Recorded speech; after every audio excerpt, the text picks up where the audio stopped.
History has proven time and time again that an aerial platform can become virtually immortal if its architecture allows it to be constantly reborn. One such platform is the F-15EX Eagle II, which Boeing calls nothing less than a digital pathfinder for NGAD fighters. After all, the solutions honed on it in the field of software architecture, digital design, and integration of new systems become the basis for the sixth generation of US fighters. Today, we'll be finding out whether the evolution in Eagle II is a logical end to the F-15 lifecycle or whether we are indeed witnessing the birth of a new paradigm where older aircraft will be able to compete even with the latest unmanned systems. In the early 1970s, the US Air Force Command had to think seriously about losing air superiority, especially against the backdrop of the not-so-successful experience in Vietnam.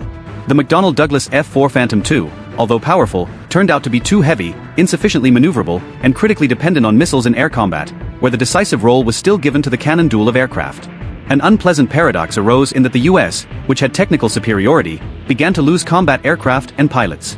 The country demanded a fundamentally new fighter. The answer was to go back to the roots and create a dedicated air superiority fighter where every element of the design would be dedicated to one goal: winning the air battle. This is how the FX program came into being, with proposals submitted by Fairchild Republic, McDonnell Douglas, and North American Rockwell. NASA was even approached with a request to act as a supporting expert structure involved in developing aerodynamic solutions and testing.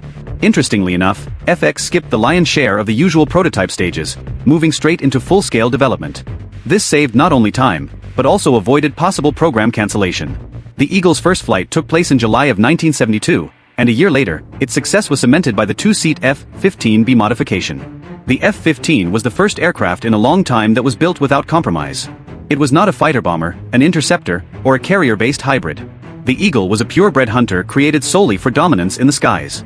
With a top speed of Mach 2.5 and an advanced ANPG-63 nose radar, the fighter could detect even low-flying enemy aircraft at a range of up to 200 m. Moreover, this radar system was the first to use a programmable system processor, which allowed for regular updates and improvements without the need to replace equipment. Since then, this principle has become one of the fundamental ones for the US Air Force and Navy.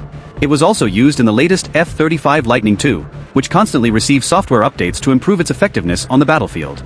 But the F-15 wasn't just about speed and firepower. It had range. Equipped with three 600-pound external fuel tanks, it could fly over 2,000 miles without refueling, which was simply astounding when combined with its ability to cruise without afterburners at Mach 0.9.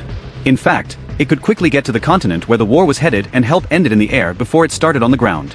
Not to mention that during its more than 50 years of flight service, the F-15 has become an absolute record holder in air combat, having shot down 104 enemy aircraft in 2008 without losses.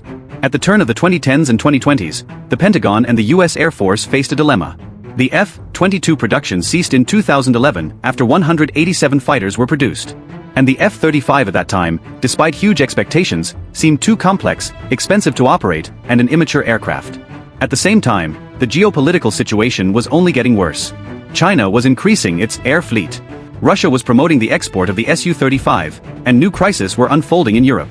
The US Air Force needed a heavily armed air platform capable of performing a wide range of missions, including those that did not require stealth. Affordability and reliability were paramount. At that time, Boeing was actively developing the export version of the F-15QA or Qatari Advanced for the Qatar Air Force. A completely different aircraft with the most modern filling, advanced avionics, automated flight control systems, improved engines, and most importantly, a completely redesigned avionics architecture compatible with Open Mission Systems (MS). It was this modification that became the basis for the new and possibly the last incarnation of the great fighter, the F-15EX Eagle II. Although the Eagle II's strength and structure made it heavier than earlier versions, the digital fly-by-wire control system and the increased thrust range of the new F-110GE-129 engines producing 29,500 pounds force each gave it significantly improved maneuverability and control over older F-15s. The aircraft has become more stable not only during takeoff but also under asymmetric loads. Moreover, pilots can now perform any aggressive maneuvers without limitations on the angle of attack. In the F-15EX, engineers significantly redesigned the previous wing structure, increasing the service life of the fighters to 20,000 hours and also took care of the greater payload capacity. Now, its maximum combat load was not the previous 15,500 pounds, but 29,500 pounds. And the number of hardpoints went from 9 to now 23. Thanks to the advanced missile and bomb ejector rack amber system, the fighter can carry up to 22 air-to-air missiles. Let's put it this way.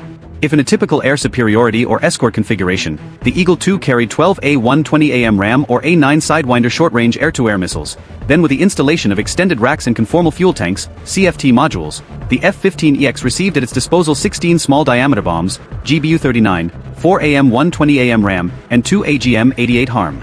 Additionally, the new Eagle II modification will be able to carry several large hypersonic munitions such as the AGM-183 Aero air-to-ground ballistic missiles or the hypersonic attack cruise missile HACM, which are under active development. What the Eagle II lacked in survivability compared to the F-22 Raptor and F-35 Lightning II stealth fighters, it made up for with advanced integrated avionics and defensive countermeasure systems to improve pilot situational awareness and survivability.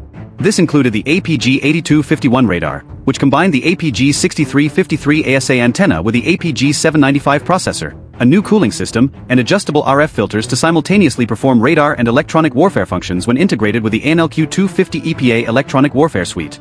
EPOS provides all-aspect radar warning receiver function and threat geolocation and is combined with the N-47 chaff and flare release system. Although Boeing did not disclose specific details about how EPA works, they described the system as recognizing enemy signals in real time, adapting to them and modifying them for use against them. The first such pod in the U.S. Air Force was called the Angry Kitten Jamming Pod. The Legion pod's ASG-3451 ERS-21 sensor allows the F-15EX to passively detect threats, especially those that are stealthy in the radio frequency spectrum. The digital joint helmet-mounted cueing system is responsible for guiding weapons to a target at high angles of bore sight. But the introduction of the latest electronics does not prevent the Eagle II from using earlier low-altitude navigation and targeting infrared for night lantern or sniper extended-range XR navigation and targeting modules to attack ground targets. This, by the way, is another advantage of the open architecture of the new modification, which facilitates not only any future upgrades but also support for previous ones. As for the numbers from 2021 to 2024, it's been changing regularly from a planned fleet of 144 fighters to 104 units. But the recently released budget for FY 2026 revealed the allocation of $3 billion for the purchase of 21 more F-15EX, which brings the total fleet to 129 aircraft. The increase in numbers comes nearly 2 months after President Trump's surprise announcement that the Michigan Air National Guard, which is losing its A-10 Warthogs, will be re-equipped with the F-15EX. Despite claims that the F-15EX will be able to control swarms of collaborative combat aircraft, CCA drones, which are being developed primarily to operate in tandem with 6th-generation fighters. The most likely scenario for the Eagle II in the near future has been and remains the role of a kind of bomb carrier for its more stealthy brethren.